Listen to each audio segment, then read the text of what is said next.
Perfect. Right. Thanks, Julie. Okay, it's 7:02, so I think we're gonna get started. I'm sure folks will trickle in while we're doing our introductions, but welcome everyone to our webinar, Solution for Future Flooding and the Charles River Watershed Association. Next slide. So before we dive deep into our topic, I do want to share that for tonight's webinar, you do have the option to listen to the webinar in Spanish and English. If you are joining in from your phone to choose the language of your choice, you can click the More icon at the bottom of your Zoom app on your phone, which is represented by the 3 dots. And then within that tab, you will find the language interpretation option. Once you click it, you will see the option to select for the language that you want. And let's say you select Spanish, you'll click Spanish option, and then you can select to mute the original audio. So you're only hearing your chosen language and not have an overlap of speakers. If you're on your computer, you should see the language interpretation option right at the bottom of the Zoom. And just a reminder for our speakers for tonight to go slow for our interpreter. I don't know if I said that right. And for all the participants that are joining in tonight, just be aware that our presenter will be speaking slower than you might be used to. And with that, I'll pass it off to our interpreter, Emily, to give the instructions in Spanish. Buenas noches a todos y bienvenidos. En un momentico vamos a encender la función de interpretación. Si usted se está conectando con su móvil, simplemente empuje los 3 punticos a donde dice More al fondo de su pantalla. De ahí escoge Language Interpretation. Pues le va a aparecer una pantalla a donde puede escoger Spanish y también silenciar el audio original. Entonces, español, silencia el audio original. Si se está conectando en la computadora, ubícase al fondo de la ventana de Zoom y ahí haga clic en el icono para escoger la función de interpretación en el idioma que desea escuchar. Si tiene cualquier problema, por favor, comunícase con nosotros en el chat. Muchas gracias y disfruta la presentación. Thank you, Emily. And so for tonight, our agenda for tonight, we will be covering the project background before going into the modeling and design results. We will then hear from our municipal partners and community engagement partners. We will then end with sharing what's to come and host a quick Q&A. You can find your Q&A icon at the bottom of your screen. This is where you can submit your questions to our speakers at any point during the presentation. Next slide. So Charles River Watershed Association, we are one of the oldest watershed organizations in the country, founded in 1965 by a group of residents concerned with the state of the Charles River. We work with different federal and state agencies, as well as the watershed municipalities on various projects and advocacy efforts. We have an interdisciplinary staff and we cover a wide range of program areas. And while we have come a long way since the days of the song Dirty Water, we still have a long way to go with a changing climate and figuring out how it will impact our watershed. If you're wondering what a watershed is, it's any area of land where when rain or snow falls on it, that water will drain into one common body of water. In our case, that will be the Charles River. So any rain or snow that falls in our watershed will ultimately end up in the Charles River. The river itself is 80 miles long and starts in Hopkinton before making its way all the way down to the Boston Harbor. There are 35 towns that are part of the watershed, and we have approximately 1 million residents living across the entire 308 square miles of the watershed. It's also important to note that over 60% of the watershed population lives in environmental justice or EJ neighborhoods. And as we talk about our watershed, I want to take a moment for a land acknowledgement. We acknowledge that the Charles River watershed resides on occupied territory of the Massachusetts, Nipmuc, and Wampanoag tribes. We acknowledge that a land acknowledgement is not enough, and we continue to learn, grow, and listen to Native voices as we advocate for a resilient future. And with that, I'd like to introduce tonight's speaker. Our first speaker will be Julie Wood, Climate Compact Director with the Charles River Watershed Association. Julie is a longtime member of CRWA staff, having joined the organization in 2007. Julie manages the Charles River Climate Compact, a voluntary partnership of cities and towns in the Charles River watershed, and serves as the project manager for the Charles River Flood Model Project, which you will be hearing about tonight. Julie has a bachelor's in mathematics from Boston College and a master's in environmental science from the University of Massachusetts, Boston. Our next speaker is Indrani Ghosh, resiliency technical leader at Weston and Sampson. She has more than 20 years of experience as a water resources engineer and technical lead in climate change resiliency projects. She has worked with numerous municipalities and public agencies to model their impacts from coastal and stormwater flooding using the best available and most appropriate sea level rise, storm surge, and rainfall projections. She has extensive experience integrating climate projections in hydrologic and hydraulic models and in design of urban stormwater and sewer systems, and is frequently invited to be part of panel discussions. Next speaker is Jenny Moonen, also with Weston and Sampson. She is their senior project manager. Jenny is a Massachusetts registered professional engineer with 18 years of experience working with communities of all sizes across New England to provide drinking water, stormwater, and wastewater services. She has expertise in comprehensive water resources planning, regulatory compliance, and climate resilience. She's experienced in helping clients develop proactive asset management, implement data-driven capital improvements, obtain grant funding, and interpret and apply regulations and policies. Jenny got her bachelor's in civil engineering from Worcester Polytechnic Institute and a master's of engineering in water resources engineering from Tufts University. Next speaker will be Claire Rondelli.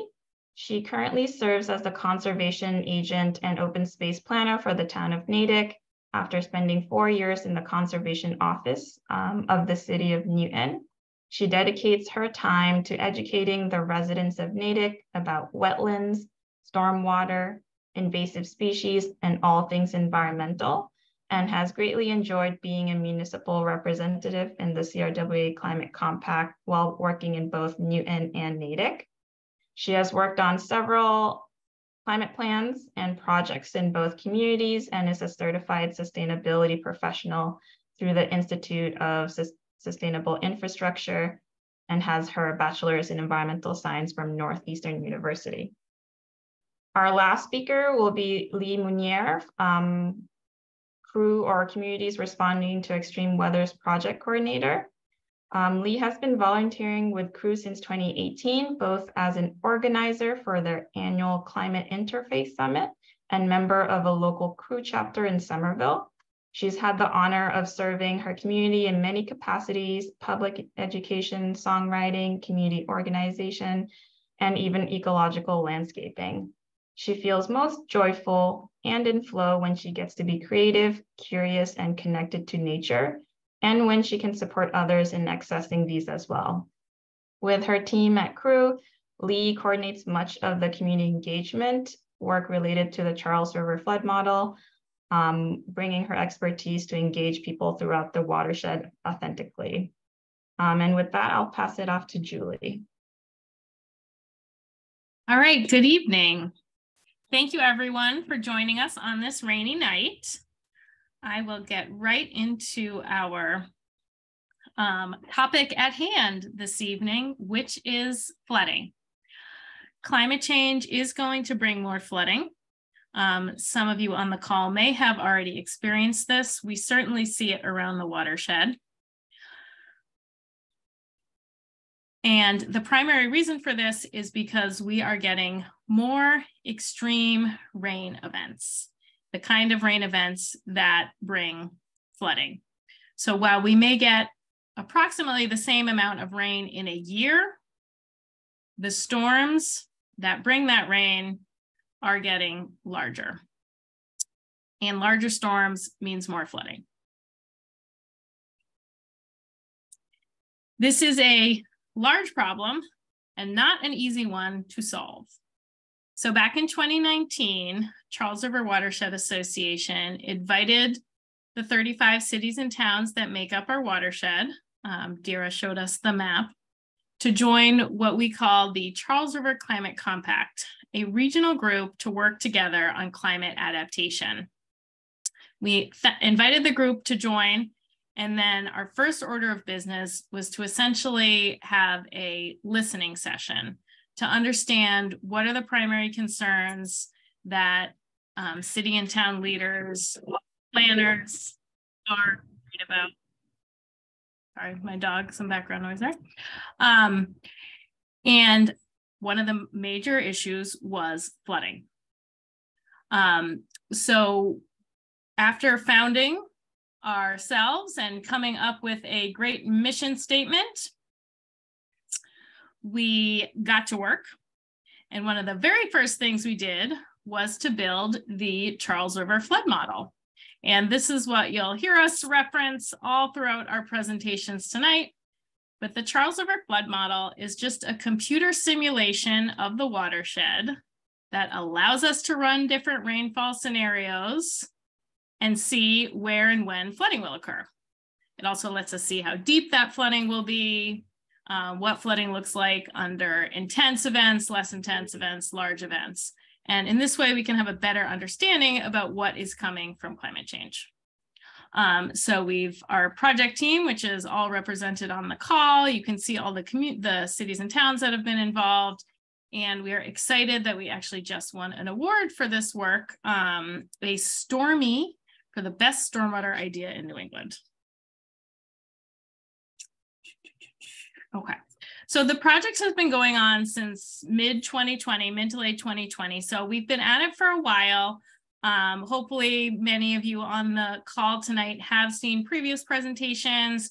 They're all online if you haven't. I don't want to go too far back into the details of what we've done. But also hopefully some of you are joining us for the first time. So I just want to give a quick overview of what we've learned.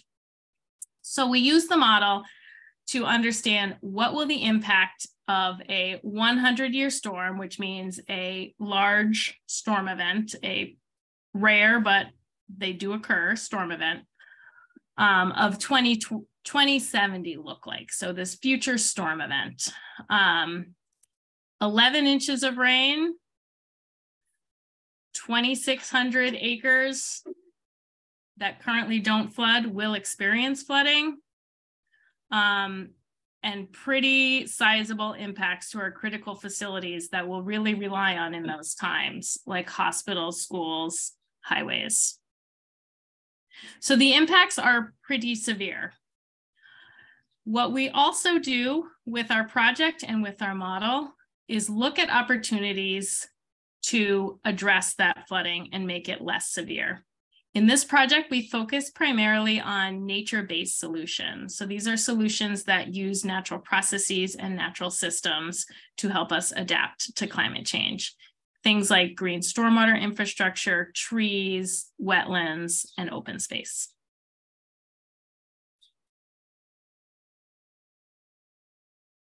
There we go. So we do these project updates twice a year. Like I said, all the past ones are online. This one will focus pretty much on the last 6 months of our work from January to June. In that time period, we've really dug down at a smaller scale and looked at site projects and neighborhood school projects. The primary reason we do this is because due to those severe flooding impacts that we know are coming, we need to start adapting. We need to have on the ground ideas now so that we can build them in the decades between now and 2070 so that we're ready when those storms start to hit. So that's where our focus has been. We're going to share the results of those tonight. We've also been able to do a lot more in-person engagement, hear from folks more than we were in the early days of the project, which was all the pandemic. Lee's going to talk about that tonight. And then I'll end briefly with what is coming. So just shifting focus to these site and neighborhood scale projects that we're going to be talking about tonight. How did we choose them? So it's pretty much a three-step process. We select the projects. We have a methodology that we use. We select the projects in partnership with our municipal project representatives. Then we did, for each project site, we did online community input sessions, collected community feedback, incorporate all that, and have the designs we're going to show you tonight. If you're interested to know more about these steps, we do have some, you can watch these community input sessions online. And here's the results. So these are the projects we'll be sharing: Natick High School, Longfellow Pond in Wellesley, Weston Town Center. And then we have 2 sub-watersheds or impact areas, one in Milford in the upper watershed and one in Waltham, Weston in the lower watershed. And with that, I will hand it off to Weston and Sampson to discuss the results.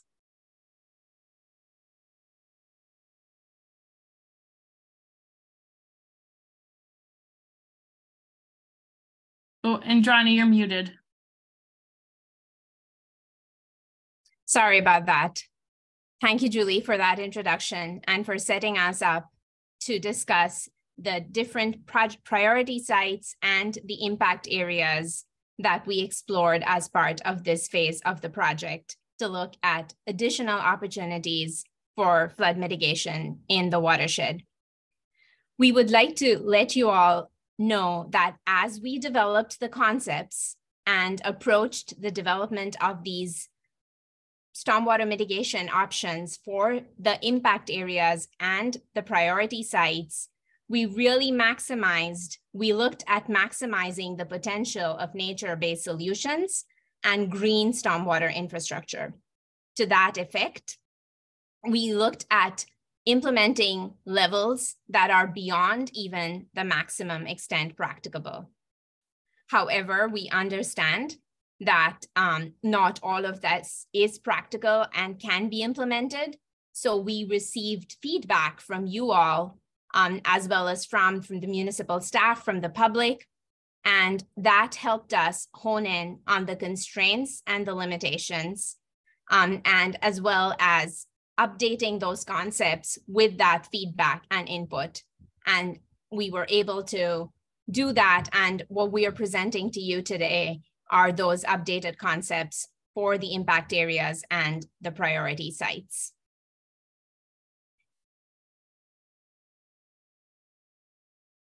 So as Julie mentioned, one impact area was chosen from both the upper and the lower watersheds. What you are seeing here is the one in the upper watershed, which is in Milford, Massachusetts. This area is right at the intersection of 495 and Route 85, and it is at the headwaters of the Charles. It is representative of the upper watershed, as it has a mix of commercial and natural spaces that are adjacent to the Charles River. It is located within the town of Milford. One of the reasons it was selected was it is the Milford water treatment facility is within this area, and that was exposed to flooding based on the model results and existing flood maps. Other site characteristics that made this area suitable for selection were large commercial plazas on the east side, open space, wetlands around the river, and on the west side.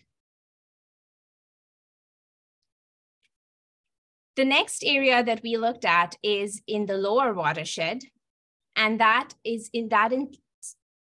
crosses the towns of Waltham and Weston. The critical facility that was exposed to flooding in this catchment area is the Gifford School. And similar to the other one, the site characteristics that made this area favorable for selection for looking for opportunities also included the large commercial plazas in the north, residential parcels to the west, also looking at opportunities at the two quarry ponds just adjacent to the Biogen campus to the south. And some of the reasons that these impact areas were selected included also that there were environmental justice neighborhoods within these areas that could be benefited from the reduction in flooding.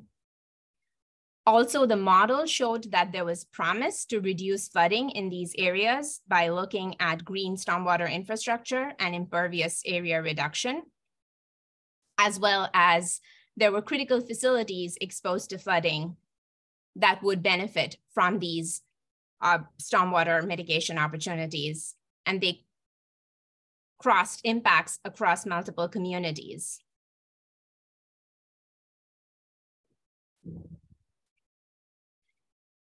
So what you're seeing here are the impervious areas for these two watersheds, for these two impact areas that we covered. The one on the left is the upper watershed area in Milford, which has a catchment area of about 170 acres with about 66% of that being impervious. And on the right is the lower watershed catchment area, about 440 acres, with about 71% being impervious. And just to remind everyone what impervious means, impervious cover essentially refers to the hard paved surfaces that we see, which include parking areas, driveways, roadways, sidewalks, and even our building rooftops.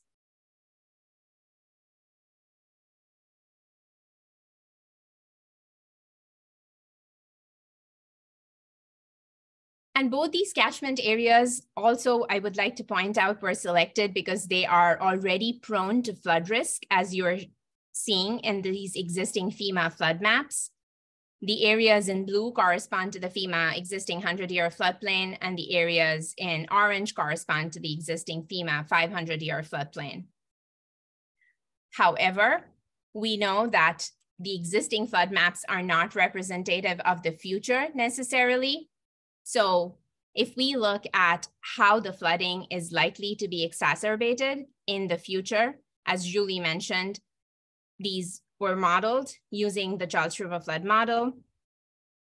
And what we saw in the upper catchment is that this area is likely to experience a 57% increase in flood volume for the future storms, such as the 10-year storm by 2070.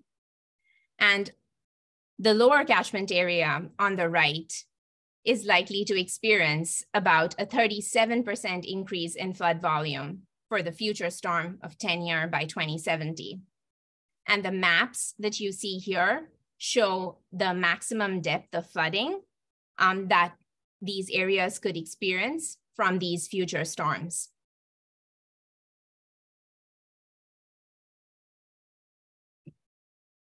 So now, from the flood risk, we move on to what were the solutions that were explored as part of this phase. The types of solutions that were explored included constructed wetlands, looking at depaving existing paved areas, bioretention basins, opportunities for subsurface infiltration chambers, and modifications to pond outlet control structures. And I will be covering each of those in the next few slides. However, in terms of an overview for this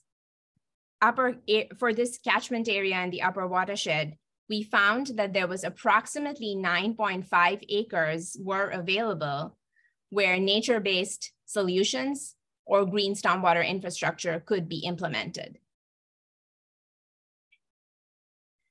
As we move on to the lower watershed, we found that the types of solutions that could be explored were similar, as in the upper one, looking at constructed wetlands, depaving, bioretention basins, in this watershed, in this area, we also looked at renaturalizing open spaces for enhanced stormwater storage.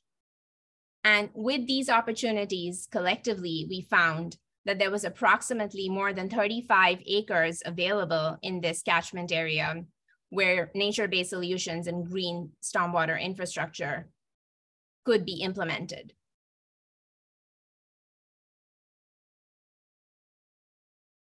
So now I will walk you all through the different opportunities that we looked at in each of these upper and lower impact areas.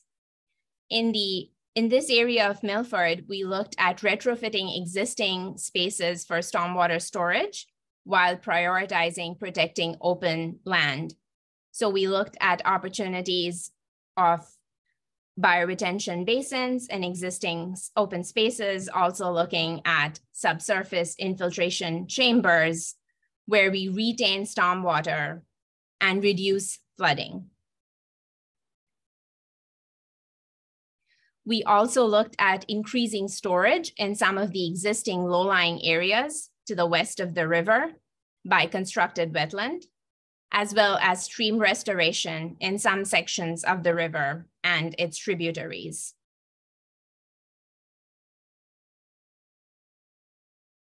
As I mentioned, we looked at opportunities within this area where there are existing paved areas, such as parking lots, and how those could be retrofitted by depaving with porous pavement or with pavers.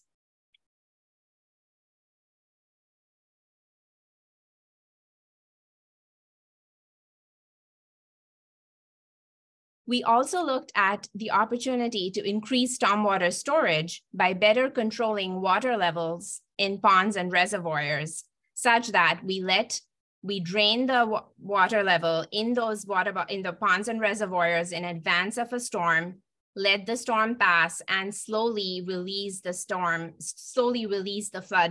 waters that are contained after the peak of the storm passes to reduce flooding.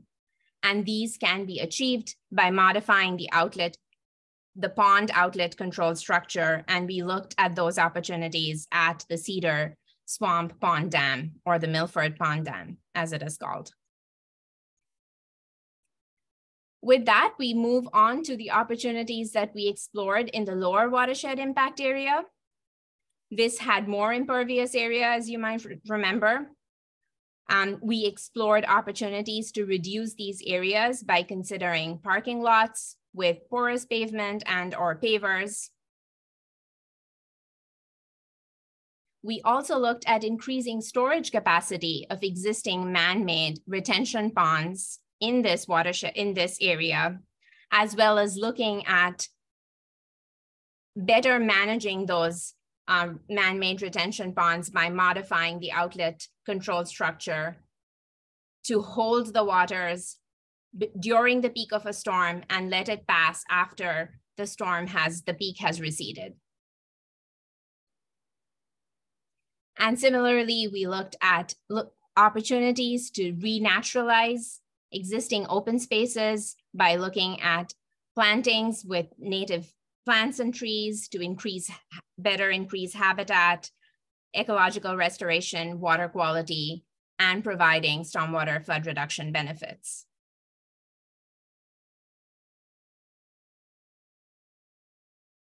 With all of these concepts that we explored in the upper and the lower impact areas, we are very happy to report that these are some of the best flood reduction benefits that we have seen to date. And we saw that for a future storm, such as the 2070 10-year storm, the proposed solutions were able to reduce approximately 3.7 million gallons in the upper watershed and approximately 6.4 million gallons in the lower watershed. And just for reference, 1 million gallon is as much water as you can hold in a football field that is about 50 feet wide and 10 feet deep. So we're talking about a tremendous amount of flood volume that can be mitigated with these concepts that we explored in these areas. And it is also important to note that if we are seeing promising flood reduction benefits with these targeted solutions for some of these extreme storms of the future, such as the 2070 10-year storm, it gives us hope that these solutions are likely to provide even greater flood reduction benefits with storms that occur today and even some of the smaller and more frequent storms of the future.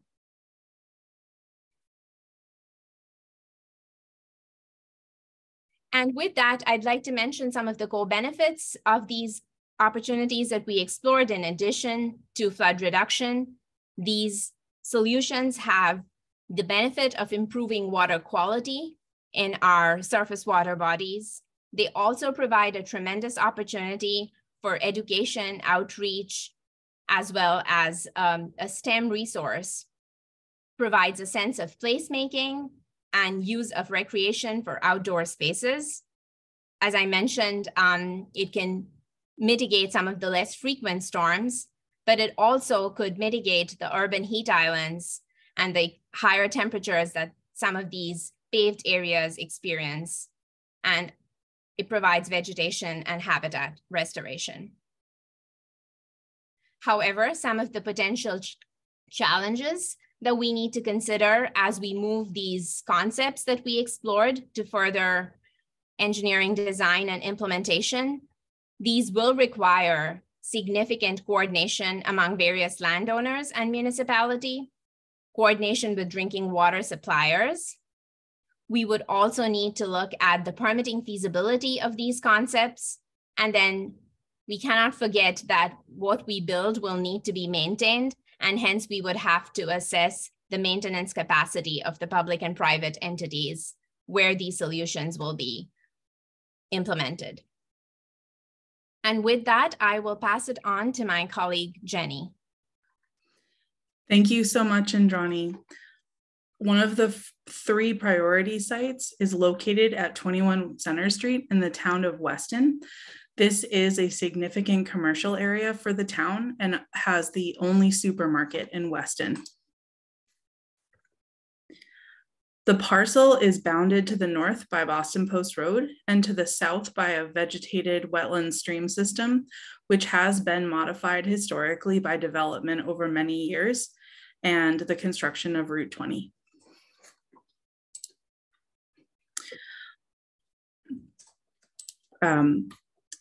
This site is located within the Stony Brook sub-watershed, which does have predicted future flooding based on the Charles River flood model. You can see this flooding in this image where the 7.1 inches of precipitation predicted over 24 hours that may occur in the year 2070 will expand and increase the depth of flooding. Where darker blue is deeper, over 3 feet of flooding potentially in the back of the parking lot by the supermarket, and even up to a foot of flooding predicted at the supermarket building itself. On the left, you can see topography of the site. The site drops 13 feet from Boston Post Road, which is at the top of the image in a dark purple color, to the bottom of the image where there is a lighter purple color. The image on the right shows the extent of the existing FEMA 500-year flood zone. There is approximately a 0.2% chance that this site will flood in any given year under current conditions. Recently, to combat flooding in the lower parking area, the private property owner raised the section of parking. You can see this in the image on the left. At the bottom, there is a concrete sort of lighter space. The image on the right shows, however, there are still areas of ponding that do occur in the back parking lot, prohibiting use and parking for the supermarket.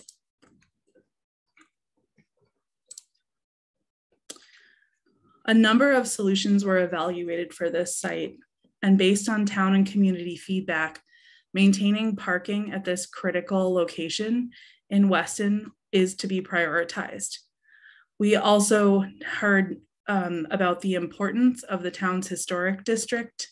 So given this, our proposed concept includes reducing impervious surfaces by adding porous pavement and pavers for the commercial delivery space for delivery of food and fire access. We also considered undertaking actions to affect the flooding that I showed in a previous image with the 500-year flood zone that is caused by the stream system at the south of the site. This work would include changing the natural systems and the wetlands by improving the culverts and creating restoration of the stream.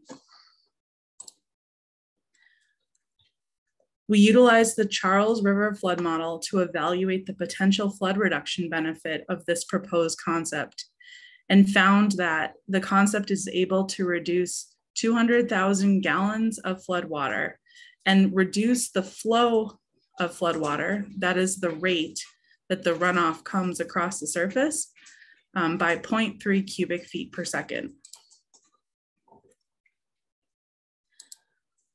The Longfellow Pond area of Wellesley, Massachusetts is the second priority site. This pond is located just north of Oakland Street in Wellesley, near Brookside Road and Jackson Road. The image above shows key locations within the Rosemary Brook watershed, working from upstream to downstream, upstream being the bottom of the map and downstream being the top of the map. You can see there are a number of man-made features, including a variety of dams, culverts, the Wellesley Town Forest, as well as Longfellow Pond itself, which is created by Longfellow Pond Dam, then travels under Route 9 and ultimately joins the Charles River.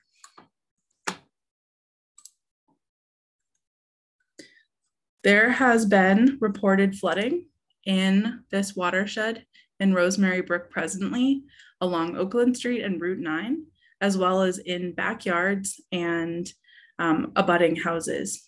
However, there is some existing natural floodplain that is available in undeveloped areas. This map shows the projected flooding in the year 2070.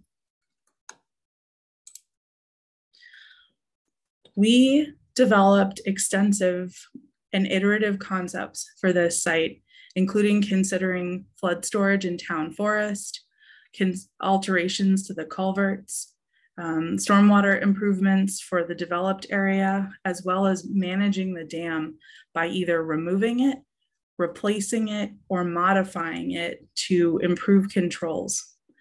We ultimately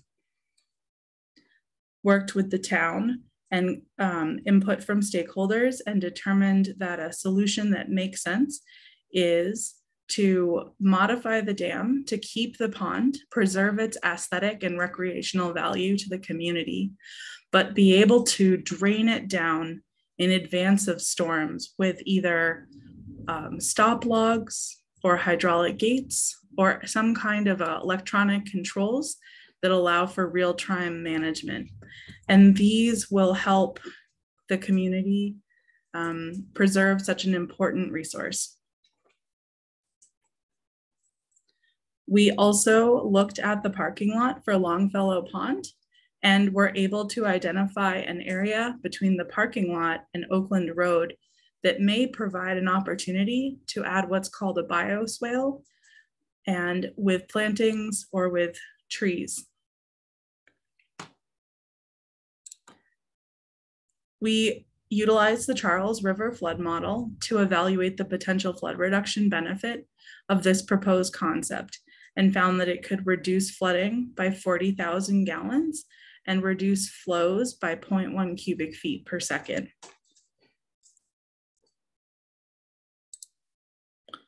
Our third project priority site is the Natick High School campus, which has a significant amount of impervious cover, including parking lots. This site is located next to Doug Pond in Natick, which experiences both current and future flooding. Since the site was built around the year 2015, there are robust stormwater managements in place. On the image on the left, you can see the existing stormwater management shown in green on the map of the site. This site also has a rainwater harvesting system. The image on the right shows the existing FEMA 100-year flood zone and the extent of that flooding, which does get near the school.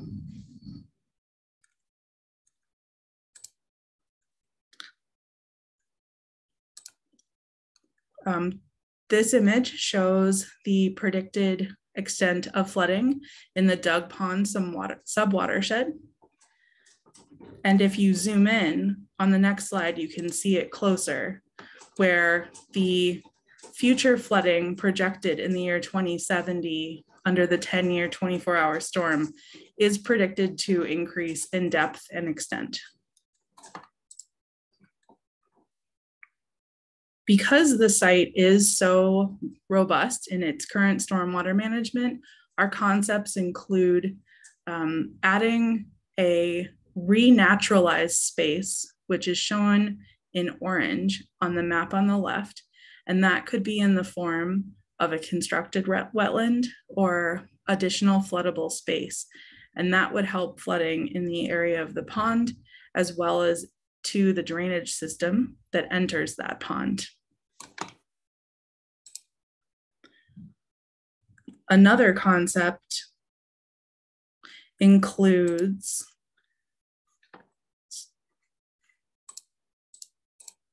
creating underground storage under the playing fields. And this would look like some kind of an infiltration system or subsurface chambers. The map on the left shows a blue square indicating the approximate location of that subsurface storage. And the image on the right with the orange shows an example of what the chambers. In total, there are 3.6 acres available at this site where additional stormwater storage opportunities can be implemented. Our modeling using the Charles River flood model showed that 2.1 million gallons of floodwater could be reduced from these concepts, slowing flows by 0.8 cubic feet per second. And with that, I'm going to turn it over to Claire to provide any comments as a municipal employee about the Natick High School site. Julie, if you could go one slide forward, just so we can see the concept designs. Perfect. So Natick is very excited about these concept designs. And I think from a municipal perspective, a concept design like what's being developed through this modeling exercise in this grant project serve as great tools for municipalities in order to leverage further funding to implement these projects.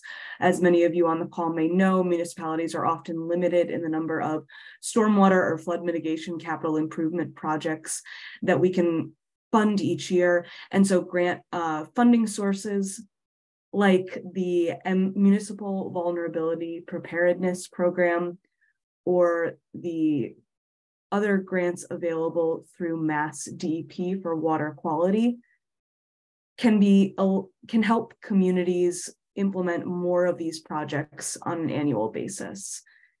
We in Natick have been very lucky to be able to work with CRWA and the flood model project team over the last 3 years, and feel that the concepts that come out of these project phases truly serve to benefit communities and provide us with options that may not be available to us without the support of this project. And just the last little thing that's shown on the Natick here, in conjunction with these projects, the town is also currently working to implement a tiny forest project on the high school property, which we hope will serve to further make the high school property a beacon of resilience and climate resiliency in our community and serve as a real foundation for education regarding stormwater management and flood mitigation. And with that, I will pass it along to Lee from Crew.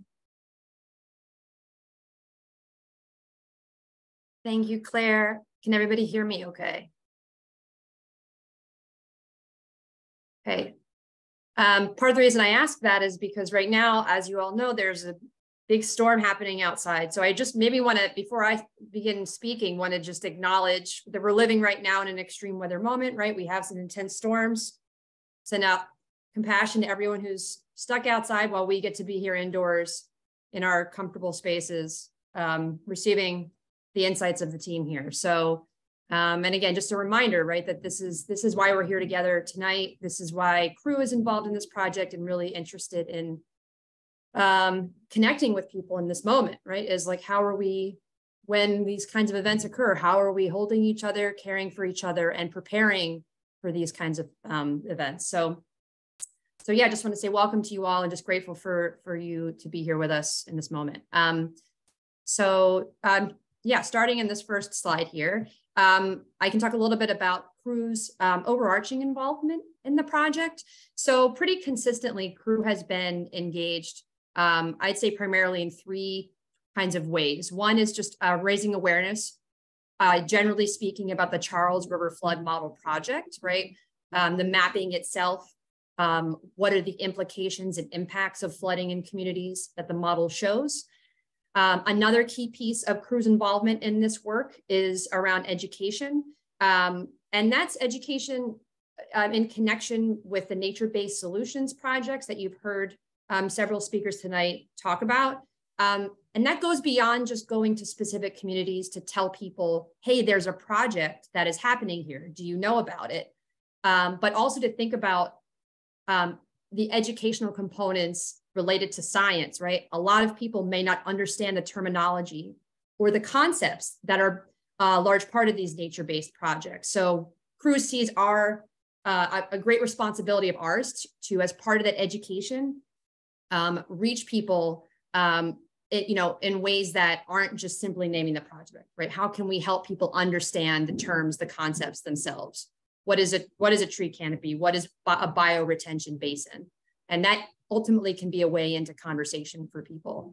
The other aspect of Crew's work, and that extends beyond our partnership with CRWA on this project, is just general preparedness. So whenever a Crew is with people in community that's here tonight with you all, and especially in person at events, how are we also helping people navigate preparing their homes, preparing their families for these extreme weather events like flooding, and how can we respond meaningfully together?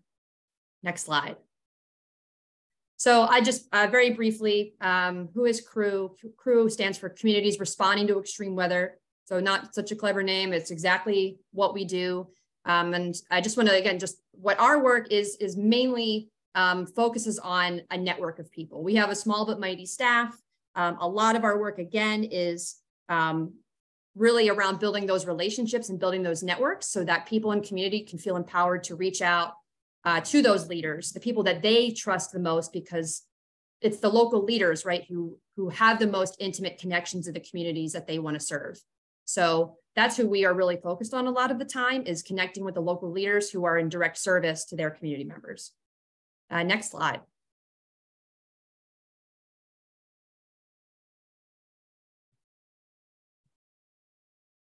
So regarding our engagement efforts in this particular phase of the project, anyone who has been following the project might recognize that the first phase was really phase one. A lot of that was during the most intense moments of COVID, and was mainly virtual. And over the last couple of years, our engagement has been, in addition to these virtual spaces, a lot of in-person. I'll just highlight a couple of ways that we've been engaging with people in community. One, just like with the event tonight, right, raising general awareness around the project, and a way that I feel really connected and get really excited about connecting with people are at some larger events. So this phase did get to go and join towns like Milford, Medway, and Newton for some of their bigger events where hundreds of people come. And then the next way that we connect with people is, like was mentioned, is about the specific green infrastructure projects. So we've had several virtual sessions that focus on those communities. I also want to just lift up one other way that we have reached people is many people here may go out in the community and flyer. And what Crew does is sees flyering as a very intentional way to connect with people.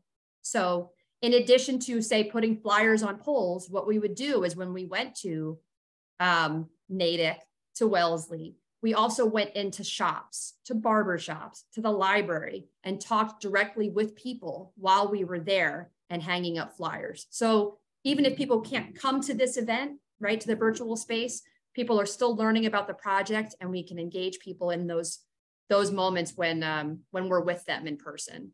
So that was a large part of that work. And that actually connects to the environmental justice and climate vulnerable resident outreach that we do. As mentioned before, a lot of our work is just connecting what I name here as intermediaries, and that really is just identifying the people in the community that residents most trust in their outreach. So a lot of our engagement with climate vulnerable residents has been through local leaders in communities, and also just thinking about ways to get creative, which is something I'm excited about. Next slide. So I just want to highlight just a couple ways that we've been engaging in communities, two communities in particular.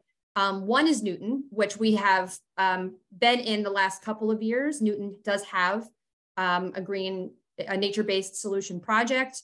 And what we learned last year and applied this year was that Newton has a highly diverse population in regards to language. So what we did was pay attention, right, in phase 2 and said, how are we really going to be able to do the community building or educate people? We need to make sure we have someone with us who is not only an interpreter in that language, but also is skilled in outreach, is skilled in connecting with people, has an energy. And so we were really grateful, not only for Newton, but throughout this project, and for Emily, who is here tonight, through the group Rosetta Languages, who has been a consistent partner in this project. And again, and especially want to name Anna, who you see in the photo here in Newton, who is just amazing. There were, I would say, at least 12 to 15 groups of people that I could not reach, and only she could, because she was both fluent in Mandarin and Cantonese, and also has a background in community organizing and knows how to just talk directly with people in a meaningful way. I also want to just name Cambridge and here as well, because as I mentioned, some of those creative ways of reaching people. It's in Cambridge right now that we are exploring two different ways of connecting with residents. One is, as you see at the bottom of that slide, is place-based outreach. So in Cambridge and other areas of the Charles River, there are locations where we can be doing some place-based outreach, putting up visuals, A-frames about this project. So we're exploring that. And then we also are developing a relationship with the Cambridge Community Learning Center. I got to meet with their students and do some curriculum work with them. So that, for me as a former teacher, is also just awesome. So just want to celebrate some of those relationships that we're building. Just want to name quickly here, one other thing that Crew does when we're with people is, like I mentioned with preparedness, is just think about what kinds of resources can we get people. In the right-hand corner there, you see emergency blankets, you see quarter-page and half-page documents here, right? People need stuff on the go that they can put on their fridge, put in their pocket. And so that's what we made sure to get to people when we had their attention at a tabling event. Next slide. So I did want to just, I'm not going to necessarily go over these in detail, but want to just, there were certainly some celebrations for this phase. One was we were invited to a regional conference on like watershed, water work throughout the region.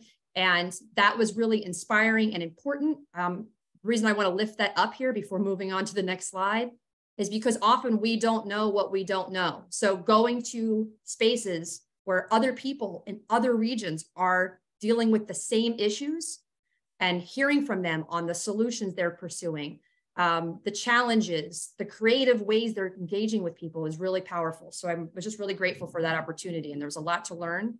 and that we will then apply as named here in phase 4. Next slide. And just one of the last couple of things here, we did hear some pretty consistent comments from people. The one on this slide that I will lift up is the one that says, this work is an opportunity to heal relationships with the land and indigenous tribes. So I think I just want to applaud especially the town of Natick. That was a space where when we were with people, we heard several community members come up with extreme excitement and enthusiasm for the projects that are happening there around flooding, because community members are yearning for opportunities, I think, to, as mentioned here, right, connect with the land. How does this be an opportunity for reparations? So we've heard this from several people as well, and a lot of gratitude for the work that is happening on a local and regional level. And the last slide, and actually you can, if you want to skip over, Julie, to the next slide. And the last one here, just looking ahead, I know Julie is going to speak in more depth to this, but I just want to name some things that CREW specifically is looking forward to as the engagement mechanism for the project. One is for sure working with city or town staff. And that is because we have just learned over the last phase, especially, that city and town staff see this project as an opportunity to get to know their community members. So we're just really excited about that. Continuing being out in communities at some of those larger events that I mentioned, reaching people in climate vulnerable communities with dialogues and unique workshops. And then I'm especially looking forward to this summer. We will be at Aeronaut Alston for some chill social conversations. So just looking forward to those kinds of settings as well, to engage with people who are just out having a good time, right? And that's sometimes the easiest way in is when people are in a joyful space. So we want to catch people whenever we can there. And thank you very much for receiving what I've shared. And that's our contact information for anyone who wants to reach out to CREW in the future. Thank you. And thank you, Lee. Excellent. I am here to wrap it up and get to them so we have time to get to the questions.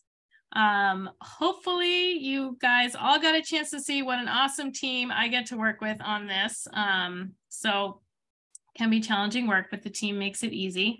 So what's next? We have a year of work planned out for ourselves, with 2 major pieces of work I wanted to highlight because they will involve all of you. So we want to build on our past modeling work and really use that to identify and assess how do we get to our flooding reduction goals? How do we meet the challenge that is ahead of us? And to do that, we need to hear from the community as far as what is acceptable, what is preferable. If massive investments are going into flood reduction, they need to be amenable, acceptable, and welcomed by the community. They need to be done in partnership with the community and help achieve community value. So Jenny and Andrani did an awesome job explaining how some of these can have a lot of co-benefits that maybe do achieve the community's values that have already been identified. But we need to hear from you all. You will have a chance right after the webinar when a survey will pop up on your screen, and I ask you to please take it. All of that community information gathering, all of the work we do with our municipal partners will eventually be compiled in an updated Charles River adaptation and flood mitigation plan, although we may change the title. That's not very catchy, which we will bring back to you in next June. All right, do you guys still see the slides? Okay, just mini brownout here. We adapt, we're resilient. All right, this is what the survey will look like. If you have a few minutes, take it now. If not, just leave your browser open. Take it when you have a minute. All of the information about this project is on one website. It is available in 7 languages. And so we encourage you to visit that website, crwa.org/watershed-model. And you'll be able to see past recordings, past events. We'll post these slides, everything. And with that, we will get to questions.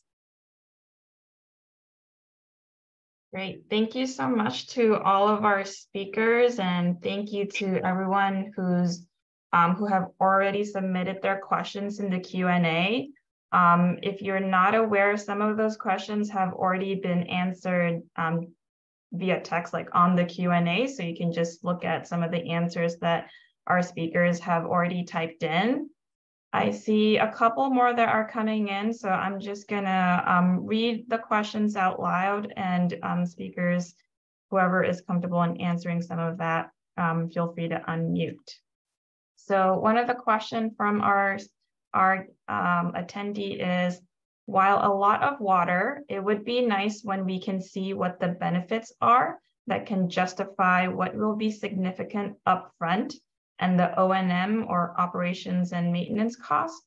Will the critical facilities avoid harmful flooding at the 7.1-inch storm? I'm wondering if anyone from the Weston and Sampson team might want to take that. Yeah, sure. I can take that, Dira. Thanks a lot for that question. Our goal of choosing those impact areas was to see how we could mitigate the impacts of flooding on those critical facilities at those areas, as well as at the priority sites that we selected, such as the school that Jenny covered and Claire mentioned in Natick. So we are looking at, with these opportunities that we discussed today with you all, we are certainly, our goal is to look at how we mitigate the impacts on critical facilities. To your point about how we justify the upfront investment costs and O&M costs, I think that those are definitely considerations that the team has and will be considering further as these concepts advance into further design and engineering and implementation. And along with the flood reduction benefits, as Julie mentioned, the other co-benefits will also be evaluated. And that is where we would need to consider the benefit to cost to understand how we prioritize the implementation of these projects. But that's a great question. Thank you for that. And it maybe just, oh, sorry, just to add one thing quickly. I'm not sure if this was part of the question, but today we did just kind of present the results as a volume, but the model does show us where the flooding would be reduced. So yes, like we can use the model to see if a particular intervention specifically reduces flooding at a critical infrastructure facility, at access points to critical infrastructure. So that's just one of the amazing features of it, is that it shows us that it has that geographic component, which is so important to this. Great, thank you.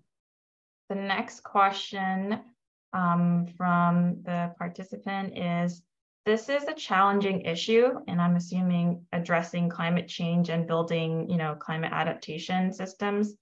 How do we convince the public that they need to go back to a simpler life, and how to get funding from folks who have the money to fund these projects? Maybe either Julie, maybe Claire and Lee, or from all the community engagement you've been doing. Lee, I'll let you kick things off and maybe add in anything else I have. Sure. So I think, so one, I just want to, a lot of gratitude for this question. I think even the language in it kind of speaks to the narrative that people, like how we engage around this. So even like how we have people go back, it kind of feels a lot like it's like sacrifice and making life harder if we make these changes. And so a lot of how we navigate this is not about that. It's like compromise, sacrifice. You're going to have to lose something to gain something. Like there's a lot of ways we can talk about the issue. I often talk about things as like a limitation can be an opportunity. So there's a lot of ways to I guess, just talk about the issue that is not about there is no go back, kind of thing. Like, how can we move forward together? How can this be an opportunity for someone in the community to offer something rather than saying I have to give up something? Could I offer something to my community, right, to build a better future for all of us? So that's one part I just want to put out there, is around the language. I also would be happy to put in the chat, CREW is part of a larger umbrella group called Better Future Project. And so the other arm of that, people might be familiar with 350 Massachusetts, which is actively involved more on like climate action, policy work. I think to that question, the second question in there is about money and how do we, how do we get funding for this? And so there are a couple of things. One, people might be familiar with the Fair Share Amendment that had passed. So there's a lot of conversation about how to make sure that,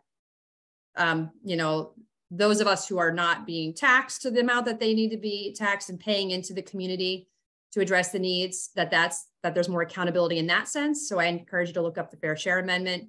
I also can put into the chat a 350 initiative, which is called the Polluters Pay campaign. And that is connected to, right, those who are exacerbating or creating the issues that increase flooding and the impacts of flooding would then pay for a lot of these projects. So I'll put that in the chat and just leave that there for anyone who wants to explore that more from like an advocacy or an activist perspective.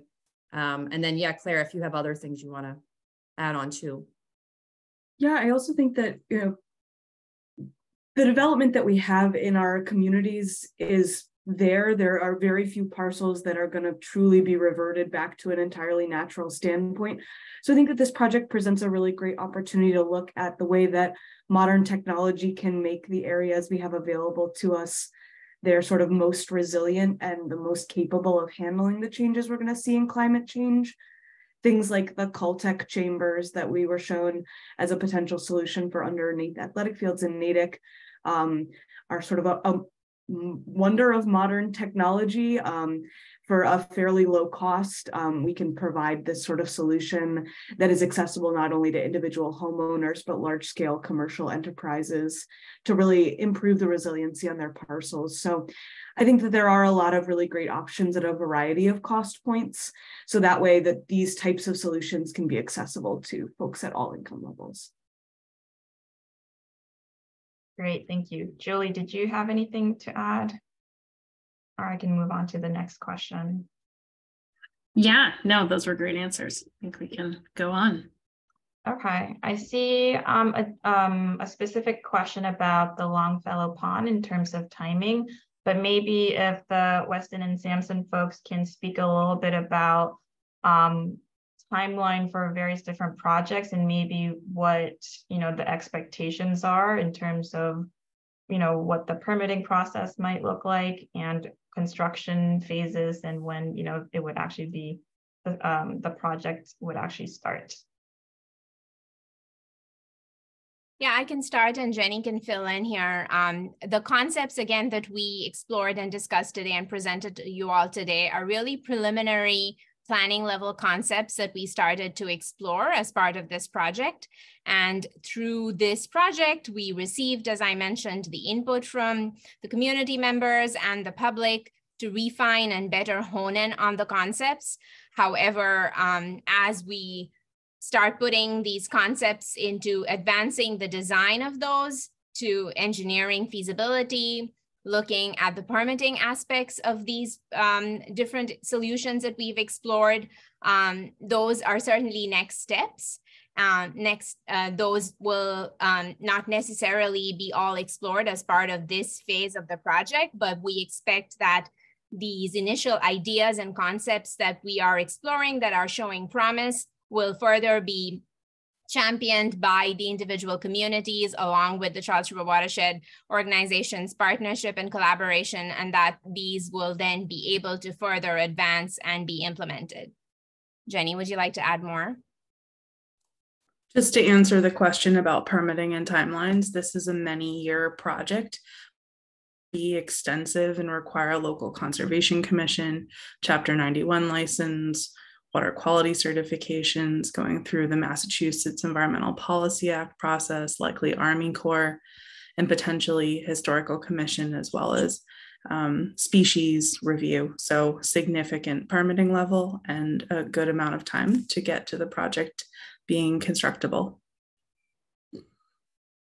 Yeah, actually, if I can even just back up, this initiative is a regional initiative where we're looking across the region to identify possible solutions and, you know, bring them to a certain level of concept design.